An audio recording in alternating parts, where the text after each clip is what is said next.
Hello, welcome again to another interesting reaction video right here. Please don't go anywhere. Hit on the like button, share this video to your friends and your loved ones. Without further ado, let's dive into the main video. Hello, I'm Lawrence and I'm on a quest to uncover all of the memos that Britain and America lost in the pond, and one of those memos pertains to the things that surprise us. Specifically, for me, the things that happily surprise me about living in the United States. Now, this might seem like a strange video to do at this time while many of us are trapped in our quarantine bunkers, but once we all emerge, I'm excited to start enjoying many of these things very, very soon, even though I didn't get to for the first 26 years of my life. America, today I salute you. Here are 6 happily surprising things about living in the United States.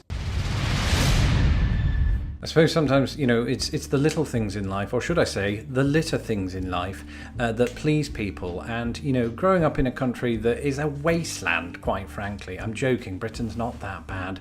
But we do have a tendency just to, throw litter around. And sometimes now, I've been hearing back in Britain since I've left, we've had this problem with fly tipping. And that's where, people are dumping their trash. But even minus that, I just got this general sense that Britain was just a bit more littery than America. In America, everywhere's super clean. That's one of the great things about it. You can enjoy the oxygen around you, knowing that it hasn't touched a chewing gum wrapper. This is usually the case, and I'm taking the examples of the places I've lived. This is about 4 different cities at this point, and in each and every one of them, you have very green, very well-kept gardens, very clear sidewalks, although in some cases that could be because nobody used them. But it's really refreshing to go to the beach here in Chicago and not find discarded chippy wrappers or crushed Coca-Cola cans or used condoms. Americans on the whole are just better about not littering, and I know that sounds like a generalization of the wild variety, and it makes me sound like a crotchety old man telling people to get off his yard, but at least my yard is clean. I mean, most in Britain are, to be fair. It's mostly the streets, and I should know, I grew up on the mean streets of Grimsby. It was actually a nice area, but sometimes the streets would still be littered with caviar containers. This one was hugely surprising, especially as a fan of football, or as they say in the rest of the English-speaking world, soccer, because, I'd always sort of understood America to not be truly interested in soccer or football, and in many respects this is still true, at least, when things are normal and sport is still happening. America still prioritizes NFL, basketball, hockey, and what's the other one, baseball, above all other sports. And so it was just really surprising to this fresh-faced Brit who came equipped with a soccer ball to find that there were soccer fields aplenty. They were everywhere, even in Anderson, Indiana, right, which is the place that I've lived that had the lowest population. But off the top of my head, I can already think of about 5 soccer fields in that city alone. They're very, very widespread, at least in the eastern portion of the United States. I can't speak for the plains and the Rockies, because can you imagine having soccer fields high up in the mountains? It might happen. If you live in those areas, let me know in the comments below. But I think one of the chief reasons that there are just so many of them is that they're very popular with school-age people. And of course, it is one of the most popular sports in the United States played by women. You've just got to look at the overwhelming success of the US women's national team, who've won at this point about 2.5 million World Cups. England, of course, still waiting on theirs. And speaking of waiting, that brings us on to this. America is known as the land of the free, and I always thought that was quite weird because, I always considered Britain to be quite free, as in we had freedoms, but then I started to think, well, maybe it comes down to the little things, right? Something I noticed, of course, and I've talked about on this channel, is you can get free refills in any kind of restaurant on your sodas. And the same is true of entering public toilets, except you don't drink the contents. Let's be clear about that. What I'm saying is, in Britain, sometimes, not all the time, but sometimes, public toilets will charge you an entry fee in order to use it. And I can understand why they do this. It's partly for the upkeep of said public toilets. But it's a big problem when you really need to go. Nobody wants to find themselves in a race to find their change versus a race to change their knickers. In America, though I'm sure there are some quirky exceptions somewhere, you never have to worry about that. You just have to worry that people can see you through the crack.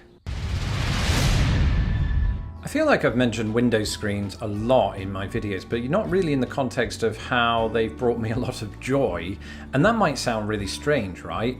But in England, we never had them. And we also never had air conditioning. So you find yourself in this strange situation, particularly on a warm summer's day, of having to open the window just to get some fresh air in. But of course, with that comes some other things. Things like, mosquitoes, which to be fair, in Britain aren't anywhere near as bad as they are in the American Midwest, or Big Daddy Longlegs, or, bees. Bees can get in the house, and who wants that? Now, bees and wasps and things like that are probably the most dangerous things that might get into your house in Britain. So it's not really a huge concern, but it can be an irritation. And it's an irritation that's largely alleviated in the United States by the existence of these window screens. I'm not saying that insects don't get in at all. I mean, I've seen enough ant colonizations in my kitchen to know that that's not true.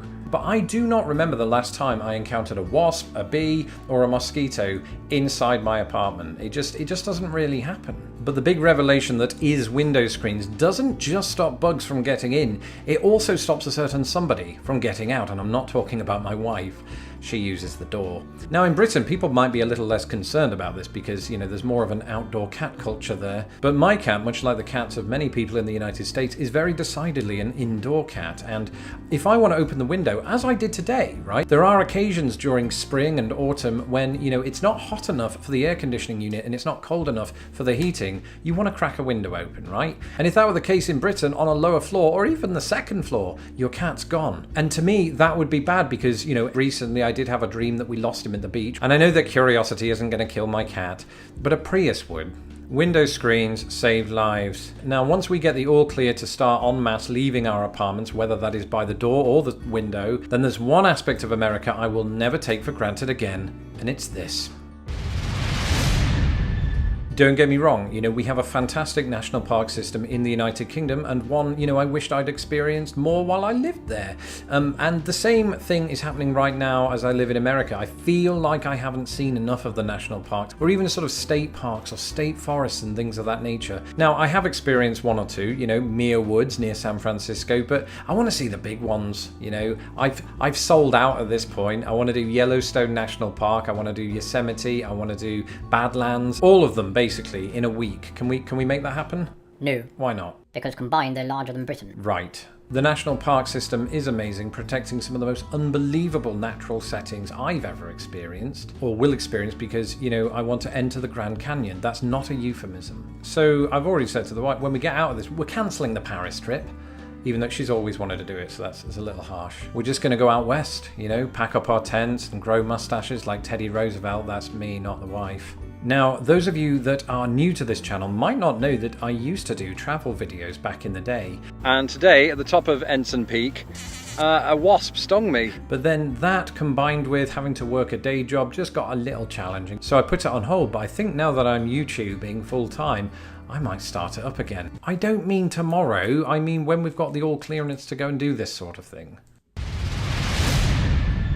This one might be the biggest one of all, hence why I saved it to last, because after all, what is a country without its people? In America's case, it's one big land of unregulated national parks.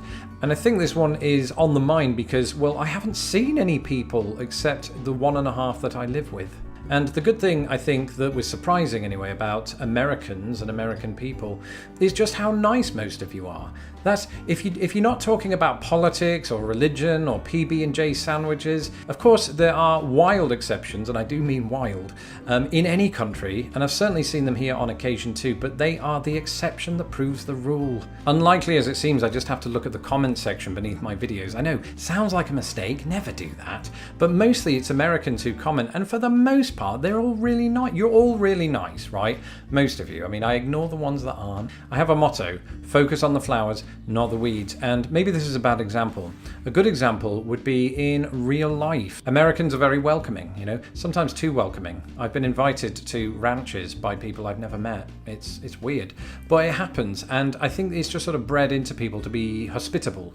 There's a lot of hospitality. You often hear of Hoosier hospitality, where I lived in Indiana. You hear of Southern hospitality, an appreciation for other people that goes missing on Twitter, but for the most part, you don't have those kind of interactions in real life, or at least that's been my experience of it. The interactions you have have, I think, are mostly very nice. I think of going into shops, I think of going into restaurants, and I know that it's part of their job to treat the customer well. It can be split into two camps. Either you get that really sort of over-the-top cheeriness because they want a higher tip, or it feels very genuine, specifically when you're in a shop and you just strike up a conversation with somebody.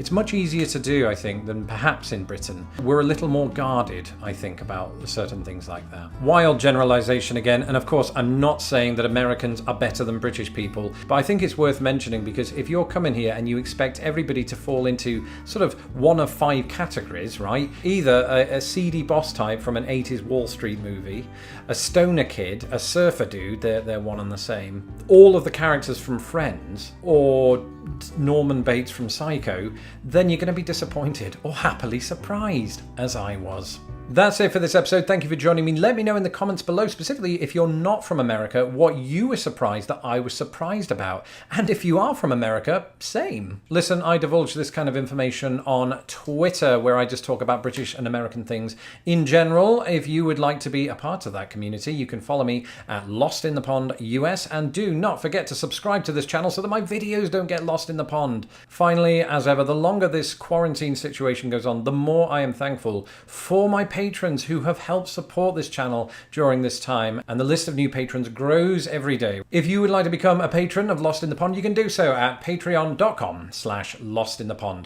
Until next time, have a great Sunday, have a great rest of your week, stay home, stay safe, and stay warm. Wow, let's say I am mind blown, because particularly with me, I haven't actually seen something like this in a while, because this is beautiful to watch. This is beautiful. I love the fact that people go out there to source information that we actually bring to people's insight and also imagination. And people out there, people far away, won't actually believe these particular things or infrastructure buildings like economic development being taking place. But with people like this bringing out some certain types of information to the masses, it's beautiful. It's lovely. I actually enjoyed this one so well. I don't know how about you, because I have learned a lot regarding this one. This is beautiful and also entertaining to watch also. So let's hear your own thoughts below in the comment section. I own the right to this one. All right, and privileges belongs to the rightful content creator of this great piece of art, which adopted infringement copyrighted material.